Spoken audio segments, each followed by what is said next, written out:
tal amigos? Les habla el Padre Rafael Chávez y sean todos bienvenidos a esta edición de Meditaciones. Hoy es domingo 9 de enero y la iglesia celebra hoy la fiesta del bautismo del Señor, con la cual concluimos las fiestas litúrgicas de la Navidad. En el nombre del Padre, del Hijo y del Espíritu Santo. Amén. Dios Todopoderoso y Eterno, que proclamaste solemnemente a Jesucristo como tu Hijo muy amado, cuando al ser bautizado en el Jordán descendió el Espíritu Santo sobre él, concede a tus hijos de adopción, renacidos del agua y del Espíritu Santo, que se conserven siempre dignos de tu complacencia. Por nuestro Señor Jesucristo, tu Hijo, que vive y reina contigo en la unidad del Espíritu Santo, y es Dios por los siglos de los siglos. Amén. Hoy tenemos una liturgia en donde se pueden usar varias lecturas.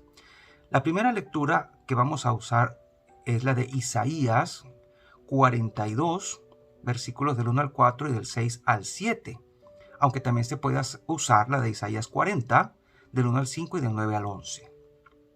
Esto dice el Señor: miren a mi siervo, a quien sostengo, a mi elegido, en quien tengo mis complacencias. En él he puesto mi espíritu, para que haga brillar la justicia sobre las naciones. No gritará, no clamará, no hará oír su voz por las calles, no romperá la caña resquebrajada, ni apagará la mecha que aún humea. Promoverá con firmeza la justicia, no titubeará ni se doblegará, hasta haber establecido el derecho sobre la tierra, y hasta que las islas escuchen su enseñanza. Yo, el Señor, fiel a mi designio de salvación, te llamé, te tomé de la mano, te he formado y te he constituido alianza de un pueblo, luz de las naciones, para que abras los ojos de los ciegos, saques a los cautivos de la prisión y de la mazmorra a los que habitan en tinieblas. Palabra de Dios, te alabamos, Señor. El salmo que vamos a leer es el 28, aunque también se puede hacer el 103.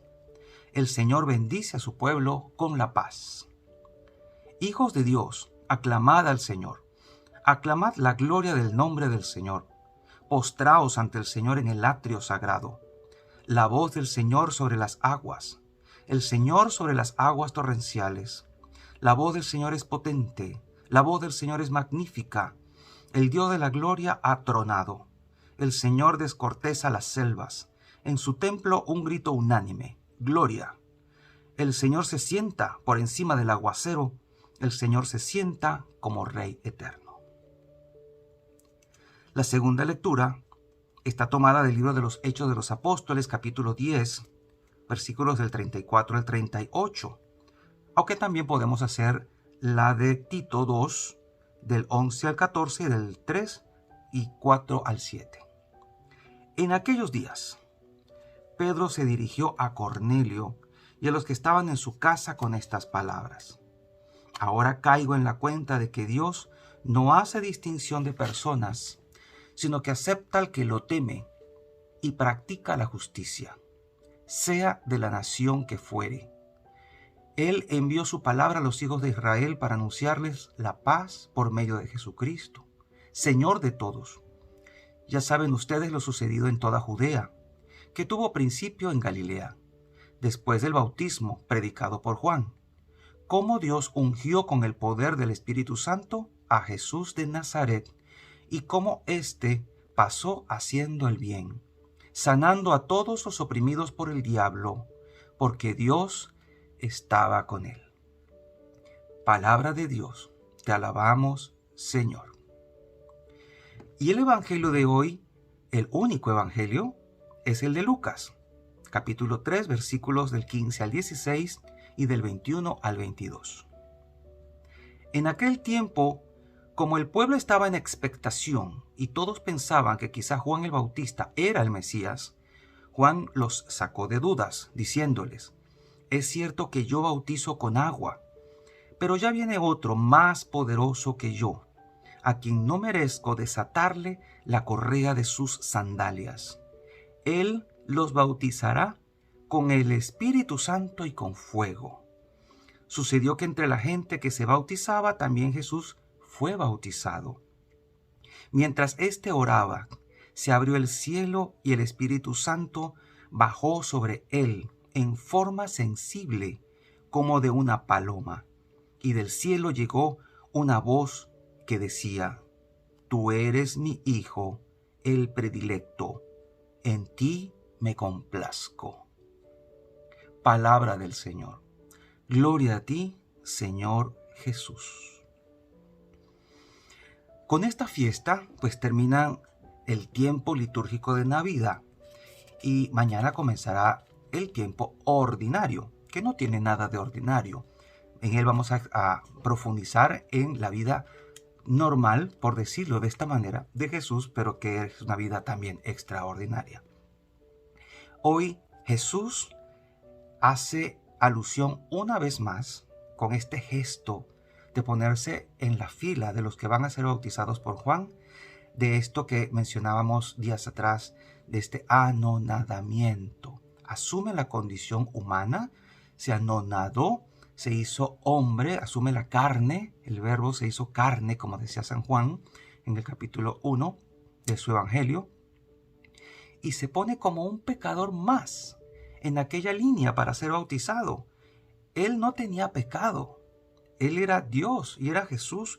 En su humanidad no había nada de mancha de pecado, pero se pone en la línea como el más humilde y pecador de todos para recibir el bautismo de Juan. Qué enseñanza tan hermosa nos da Jesús en este aspecto. Él, que no tenía por qué meterse en esa línea, se puso y se dejó bautizar por Juan. Y el mismo Juan decía: no soy digno de desatarle la correa de sus sandalias. ¿Sabían ustedes que este trabajo de desatar las sandalias a la gente lo hacían los más inútiles de los esclavos?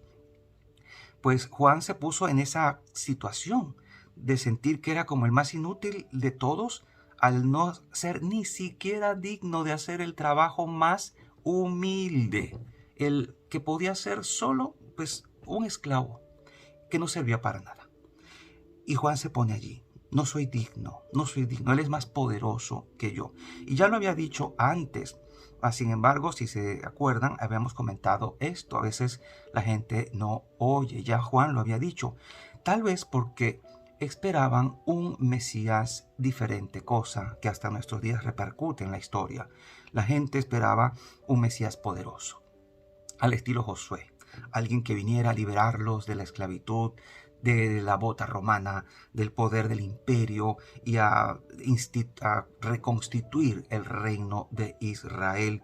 Pero no fue así. Resulta que aquel de quien el Padre da testimonio es este humilde carpintero que hace eco de esta profecía de Isaías. No gritará, no clamará, no hará oír su voz por las calles, no romperá la caña resquebrajada, ni apagará la mecha que aún humea. O sea, es un Mesías humilde, un Mesías pacificador, que no viene con amenazas, que no viene a condenar, que no viene a poner, digamos, el dedo acusador sobre nadie, sino que viene a predicar también la conversión y nos viene a decir: arrepiéntanse, porque el reino de Dios ya está cerca. Ese es el Mesías que Jesús nos presenta en su persona y del cual el Padre da testimonio con este hermoso gesto que sucede, esta hermosa teofanía que sucede allí en el Jordán. Dicen los expertos que Jesús se mete en las aguas del Jordán, donde todos los pecadores van a dejar sus pecados, porque acuérdense que Juan estaba predicando un bautismo de conversión para el perdón de los pecados. Entonces la gente va a dejar allá sus pecados porque necesitan cambiar. Se hacen conscientes de que tienen que cambiar. Y qué bueno sería que nosotros hoy en día, donde abunda la gente que critica, que dice, que solamente está apuntando el dedo y señalando para decir: no estoy de acuerdo con esto, ni con esto, ni con esto, estuviéramos más pendientes de nuestro espíritu, de nuestra alma y dijéramos: necesito cambiar. Necesito cambiar. Y esta gente dejaba allí sus pecados y Jesús los cargó. los cargó y los llevó consigo hasta la cruz, donde Él definitivamente pagó por todos y los eliminó, por todos los pecados de la gente que había vivido antes que Él, de sus contemporáneos y de nosotros, los que viviríamos después que Jesús. Es asombroso ver cómo Lucas es el único de los evangelistas que coloca este detalle en este evangelio, cuando dice que al bautizarse Jesús, dice que oraba. Y entonces fue cuando se abrió el cielo y el Espíritu bajó sobre él en forma de paloma. No porque no tuviera el Espíritu. Él era el Verbo, la segunda persona de la Santísima Trinidad. El Espíritu Santo estaba con él, pero es en forma sensible, como que el Padre necesitaba dar una confirmación visible de que este era su Hijo, su ungido, su Mesías. Recordemos los gestos que hacían en el Antiguo Testamento para ungir a los reyes, a los sacerdotes, a los profetas con óleo, con aceite, para que quedara totalmente obvio a los ojos de los demás de que esa persona estaba realmente empapada, imbuida del Espíritu Santo, en forma sensible para que todo el mundo lo viera, porque iba a empezar su ministerio. Y empieza su ministerio orando y termina su ministerio orando con las últimas palabras de él en la cruz. Mientras éste oraba, se abrió el cielo. Y es que eso fue lo que hizo Jesús realmente para nosotros, a abrirnos el cielo. Recordemos que estaba cerrado. Desde el pecado de Adán, el cielo estaba inaccesible para todos nosotros y la gente iba al seno de Abraham. Pero desde ese momento empieza a abrirse el cielo para ti y para mí. Y el Espíritu Santo baja en forma sensible para que todo el mundo lo vea, para manifestarlo y confirmar delante de todos que Él era el Mesías. Dice el texto, como de una paloma, y del cielo se oye una voz que decía, tú eres mi Hijo, el predilecto, en ti me complazco. ¡Qué hermosura! ¿Acaso no es esto lo que pasa cuando nos bautizamos? Claro que sí. El Señor deja caer su Espíritu sobre nosotros y nos transforma. Es una transformación en el ser, en el alma, lo que quiere decir ontológica, una transformación en el ser. Y al recibir el Espíritu del Hijo, nos hacemos hijos adoptivos, hijos en el Hijo, con derecho a heredar el reino. Por eso el bautismo es el que nos da el acceso a todos los demás bienes espirituales de la iglesia. Todos los demás bienes espirituales que Cristo vino a traernos a nosotros. Por eso tú que eres, tal vez me estás oyendo, padre o madre de familia, no demores en bautizar a tus hijos. No le niegues la posibilidad de tener desde la más temprana edad el bautismo y ser hijo o hija de Dios, para que ya pueda experimentar esto que dice Dios aquí. Tú eres mi Hijo, el predilecto, y complacerse en nosotros. Ahora, en forma práctica, podemos preguntarnos, ¿mi vida le complace a Dios? ¿Estoy siendo fiel a mis compromisos bautismales, a lo que yo debo ser como bautizado? No mires a nadie, no culpes a nadie, ni empieces a pensar, es que fulano no es como debe ser, es que fulano va a la iglesia y pelea mucho. No mires a nadie. Mírate a ti mismo en el espejo y pregúntate, ¿yo soy lo que debo ser como hijo de Dios? ¿Me parezco a Jesús? Porque esa es la única persona con la que deberíamos compararnos, porque somos hijos en el Hijo. Y este bautismo en fuego y Espíritu Santo que Cristo vino a traernos, lo experimentamos cada vez que en la iglesia se bautiza alguien. Renovamos las promesas bautismales una vez al año en la vigilia pascual y estamos, como quien dice, en camino todos los días de cumplir y ser fieles a esta realidad. Vivir como hijos e hijas de Dios, para Dios en todo tiempo y lugar.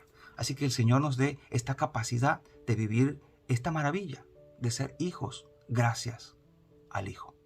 Y la bendición de Dios Todopoderoso, Padre, Hijo y Espíritu Santo, descienda sobre cada uno de ustedes y les acompañe siempre. Y seguiremos en contacto, si Dios lo permite, a través de este canal. Chao, chao.